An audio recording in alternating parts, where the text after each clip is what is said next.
Hey yo, what's up sa inyo mga kapengyo? At today meron na naman tayong napakainit na reaction video. Rolando D nagsalita na dito sa pagkapanalo ni Jarrell Casimero. Kilala naman natin si Rolando D na kung saan nagkaroon nga rin sila ng issue noon ng Casimero Brothers. At talagang alam naman natin no, na medyo malala no, yung naging issue nila noon. Pero dito talagang napabilib etong si Rolando D dito kay Utol Jarrell Casimero. Dahil nga raw kung siya nga raw ang tatanungin nung mga ganong timbang na hindi pwedeng umakyat ng 128 talagang baka iayaw na lang niya yung laban. Pero bilib daw siya kay Casimero dahil kahit suicide itong laban na ito nilabanan pa rin ni Utol Jarrell Casimero. At tara mga kapengyo, wag na natin patagalin at sabay-sabay natin panoorin dito nga kay Boss Rich Don, courtesy to Kuya Joseph. Totoo lang.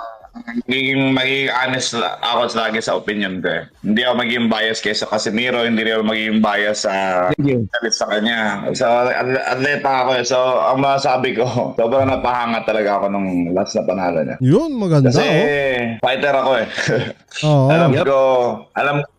Alam ko kung nag-overweight siya, pagkatapos, syempre, medyo disappointed tayo kasi nag-overweight siya. Kasi duty niya yan mag-overweight. Pero kasi pinagbayaran niya yan Pinagbayaran niya yung overweight niya na hindi siya, kasi di ba ang laban niya is 122? Tama, 122 di ba? Yes. 122 pounds, yes. Pagkatapos, sabi ng kalaban, sabi ng kampo ng kalaban, huwag kayong umakyat ng 128 kinabukasan. Titimbangan ka ulit ng alas 10 alas 12 kinabukasan. Bago magsimula yung event, kailangan ng 128 ka. Ikaw atleta kasi ako. So ako kasi, tumitimbang ako, lumalaban ng 155. So pag titimbang ako ng 155, ngayong timbangan, kinabukasan nasa kasi kg, sabi natin kg, tumitimbang ako ng 71. Kunyari timbang ako 71 this morning, kinabukasan nasa 80 ako, 80 kg.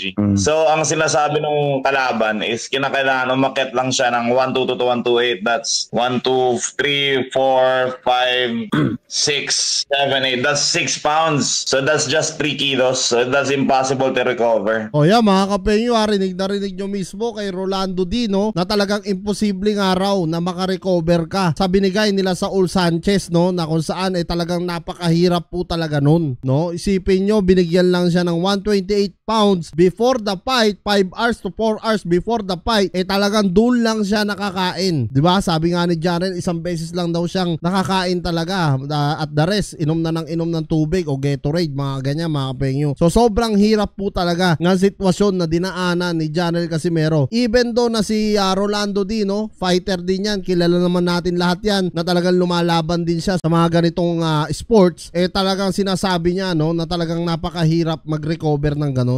Siya makarecover maayos. Kung inom lang siya siguro kahit 1 litrong tubig, malapit na siya sa 128 Ibig sabihin, nagutom siya after timbangan, nagutom siya the whole day after timbangan. Hindi siya naka-recover, hindi naka-recover electrolytes niya kung nag-cut mo siya malaki. Kinabukasan, pumunta siya ng uhaw siya. Siyempre hindi siya ganun ka uhaw hindi siya ganun ka naka-recover. Uhaw siya and gutom. Tapos, he has like 4 hours lang yata bago laban niya, bago maka-recover kasi tumimbang siya 128 Yep. So, sobrang hindi siya lamang kasi nakatungtong siya lamang siya ng 1 kilo. Binayaran niya sa araw ng laban. Yep. So yung sinasabi na lamang siya sa 1 kilo. Hindi, kasi ako naintindihan ko yung process ng fighting. So yan mga kapengyo, rinig na rinig nyo mismo kay Rolando D. Kahit pa magpass si Utol Jarrell Casimero ng 1 kilo, hindi nga daw siya talaga nakalamang doon sa kalaban. Bagkos yung kalaban talaga sila sa Ul Sanchez ang nakalamang dahil lahat ng rules nasa sa kanila. Kumbaga lahat ng alas no, binigay na kay Saul Sanchez. Nagkataon lang talaga nung araw na yon talagang binigyan siguro ng itaas ng malakas na pangangatawan etong si Utol Jarrell Casimero, even though nawala siyang ganun kinain at lakas, talagang kita nyo naman kinaya pa rin niya no. Isipin nyo, talagang professional fighter na rin tong si Rolando D no, kahit siya talagang napabilib kay Utol Jarrell. Binayaran niya kasi tumimbang siya sa araw ng laban.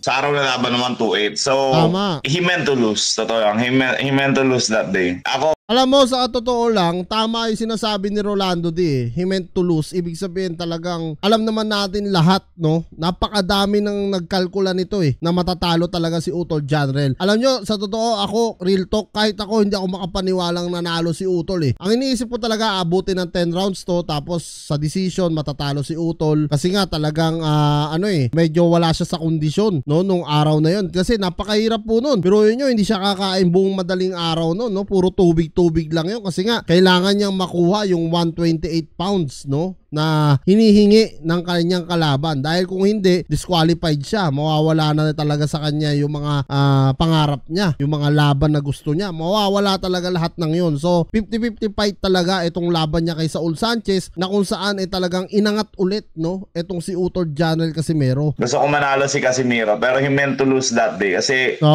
there's no way na pwede kang manalo sa ganong kadehadong kita agreement na? Oo. Ako noon, pag sinabi ng kalaban ko na wag kang, kunyari tumunto 155, tapos sasabihin ng kalaban ko na oy, hindi ka pwedeng makakita 160 kinabukasan, hindi ko na tutuloy na loko ka ba? Gusto mong patayin mo. Diba? Yung totoo sa yung ginawa ni Casimero, that's a suicide mission.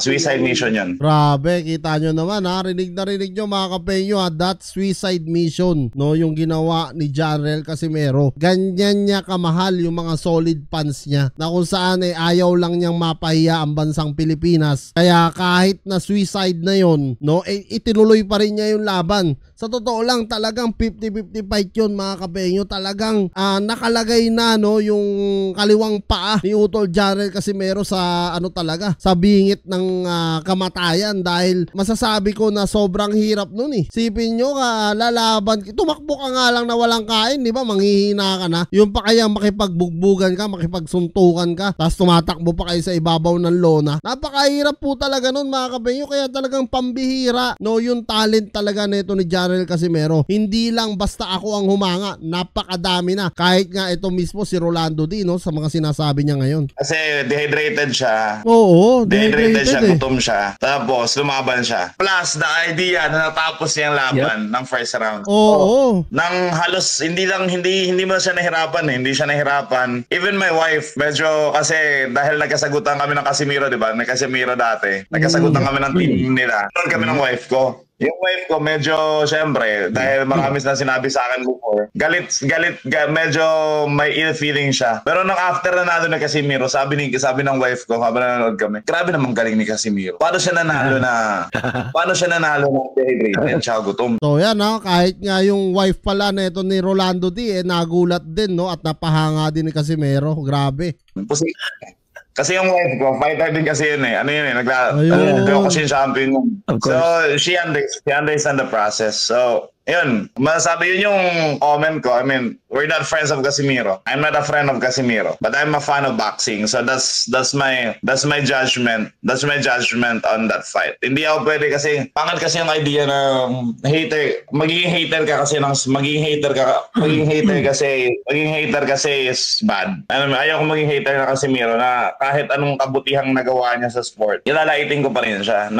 Yun, napakaganda ng sinabi ni Rolando D dito mga Pengyo, Pangit naman daw kasi talaga yung kunwari hater pa rin siya ni Casimero, pero gumawa si Casimero ng kabutihan at kagandahan para sa sports at sa bansa natin. So talagang napakapangit naman daw kung i-hate pa rin niya itong si Utol Janrel Casimero. Yan yung sinasabi ko dito sa mga basher ni Utol, na sana ma-realize din nila yung ginawang sakripisyo ng tao. Alam nyo, sa totoo lang, ako talaga napabilib ako kay Utol Janrel sa ginawa niya na yun, dahil talagang even do si Rolando D sinasabi niya na talagang 50-50 fight yun, pwede niyang ikamatay yun, suicide fight, yun nilaban talaga ni Utol Janrel para lang maituloy ito, para lang mapasaya tayo, para sa karangalan ng Pilipino. Talagang ginawa niya ito mga kapenyo. Sana yun yung mga nare-realize ng mga ibang basher ni Utol Janrel Casimero. So yan mga kapenyo, ano nga masasabi nyo dito sa panibagong pahayag nito ni Rolando D dito kay Janrel Casimero? Comment nyo na lang down below lahat ng mga opinion nyo mga kapenyo, at lahat po yan mabasa ko. Maraming salamat mga penyo, at kita-kita lang tayo sa susunod kong reaction videos.